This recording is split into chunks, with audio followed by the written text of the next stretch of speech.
स्वागत है आपका। ब्रेक के बाद चलिए एक बार फिर से रुक करेंगे तमाम खबरों का। बसपा प्रमुख मायावती ने कहा कि उनकी सरकार के दौरान काशीराम स्मारक के रखरखाव के लिए टिकट व्यवस्था शुरू की गई थी, लेकिन सपा सरकार ने उस राशि को रोक लिया, जिससे स्मारक की स्थिति खराब हो गई। उन्होंने बताया कि भाजपा सरकार ने अभी ये वादा किया है कि टिकट से मिलने वाली राशि स्मारकों के रखरखाव में खर्च की जाएगी, जिसके लिए उन्होंने भाजपा का आभार भी जताया है।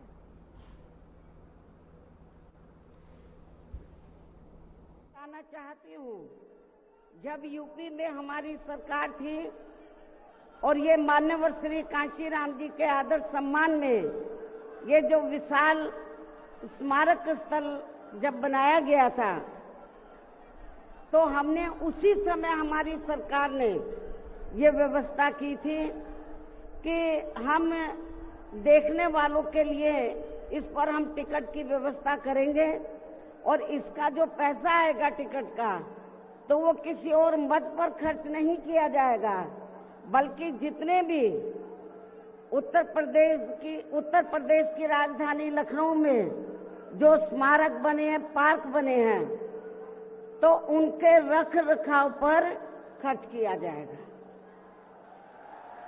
तो ये हमने व्यवस्था की थी। लेकिन दुख की बात ये है कि जब वर्तमान भाजपा की सरकार से पहले यहाँ सपा की सरकार थी, तो सपा की सरकार ने उस टिकट के पैसे को दबा कर रखा, एक पैसा खर्च नहीं किया इनके रख रखाव पर, और हालत बड़ी जर्जर हो गई थी स्थलों की। यही नहीं, और भी स्थल थे, पार्क थे, उनकी हालत बड़ी खराब हो गई थी। तो तब मैंने उत्तर प्रदेश के मुख्यमंत्री जी को ये कहा, लिखित चिट्ठी के जरिए उनसे रिक्वेस्ट किया कि हम आपसे ये नहीं कहते कि दूसरे मद का पैसा आप इनके रख रखाव पर लगाओ। तो जो देखने वालों का टिकटों का पैसा काफी बड़ी तादाद में इकट्ठा हो गया है गवर्नमेंट के पास, उस पैसे को इनके रख रखाव पर लगाया जाए।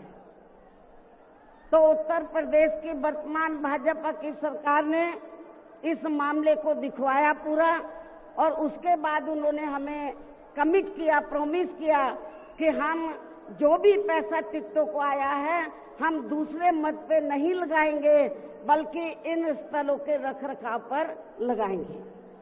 उन्होंने ये लगाया, इसलिए हमारी पार्टी उनकी आभारी है। लेकिन वही दूसरी तरफ समाजवादी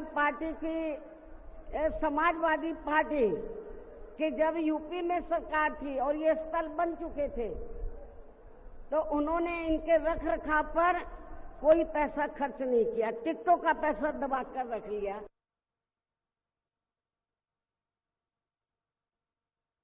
खबर अम्बेडकर नगर से है, जहां स्वदेशी मेला का उद्घाटन करने पहुंचे कैबिनेट मंत्री राकेश सचान ने कहा कि अच्छा काम करने वाले की हमेशा तारीफ होती है। उन्होंने मायावती की मुख्यमंत्री योगी की तारीफ पर प्रतिक्रिया देते हुए कहा कि सरकार गरीब कल्याण की योजनाओं को लोगों तक पहुंचा रही है और उत्पादकों को बड़ा बाजार मिल रहा है। मंत्री ने यह भी कहा कि पूरी दुनिया में सरकार और मुख्यमंत्री की सार्थक पहलों की सराहना होती है।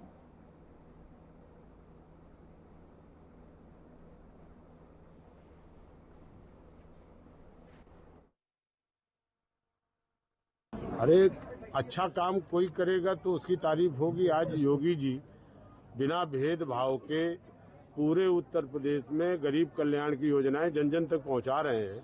बिना भेदभाव के हमारी डबल इंजन की सरकार काम कर रही है।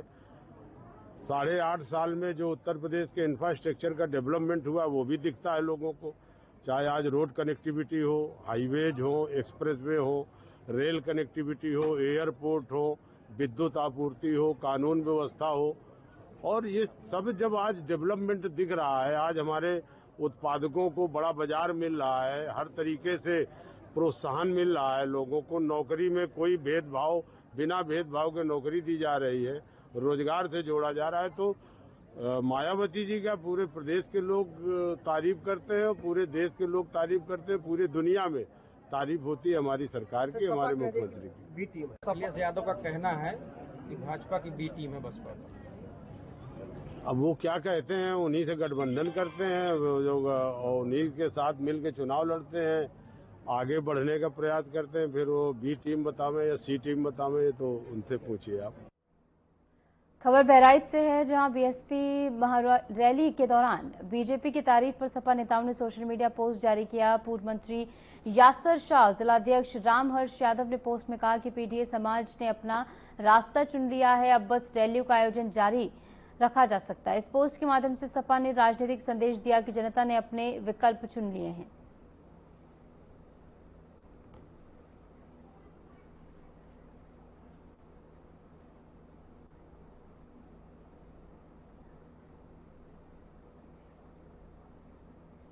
खबर बलिया से है, जहां बसपा की रैली को लेकर मंत्री दयाशंकर मिश्र दयालु ने कहा कि कई वर्षों बाद कार्यकर्ताओं की इतनी भीड़ देखने को मिली है। उन्होंने विपक्षी दलों पर निशाना साधते हुए कहा कि ईवीएम पर रोना विपक्ष का शौक बन गया है, क्योंकि चुनाव जीतने के बाद कोई भी नेता ईवीएम पर सवाल नहीं उठाता।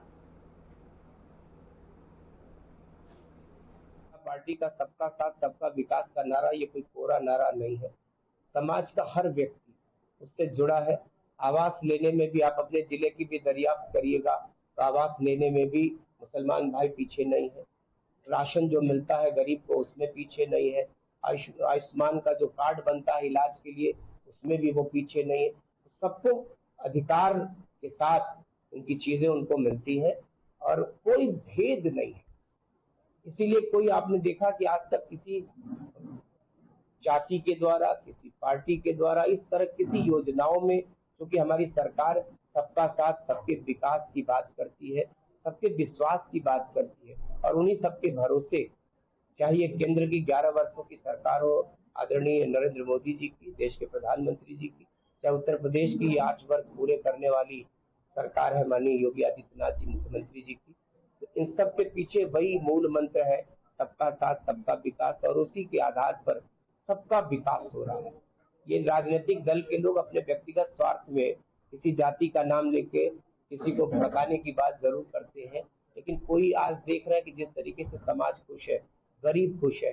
भारतीय जनता पार्टी के एजेंडे में गरीब है, किसान है, मजदूर है, हमारी मातृशक्ति है, हमारे नौजवान है। आपने देखा कि 18 प्रकार के कामगार, उन कामगारों की किसी ने जाति नहीं पूछा, उनके काम करने का जो उनकी विधाएं है वो आधार है। गांव का किसान जिसके पास भी खेत है, किसान हमारा आधार है, न कि उसकी जाति, उसका धर्म, उसका मजहब। तो किसी योजना में किसी तरह का भेदभाव किए बगैर ये सरकार काम कर रही है और उसी का परिणाम है कि एक बेदार और निष्पक्ष काम करने वाली सरकार, जिसके ऊपर 11 वर्षों में कोई दाग नहीं, 8 वर्षों में उत्तर प्रदेश की एक बेदाग सरकार है, ये सिर्फ पूरी जनता के भरोसे पे कायम है। अखिलेश यादव का आरोप है कि रामपुर में सरकार तो विकास नहीं कर पाई, विकास का रिकॉर्ड नहीं बना पाई, लेकिन आजम खान पर मुकदमा दर्ज करने का फर्जी रिकॉर्ड बना दी सरकार।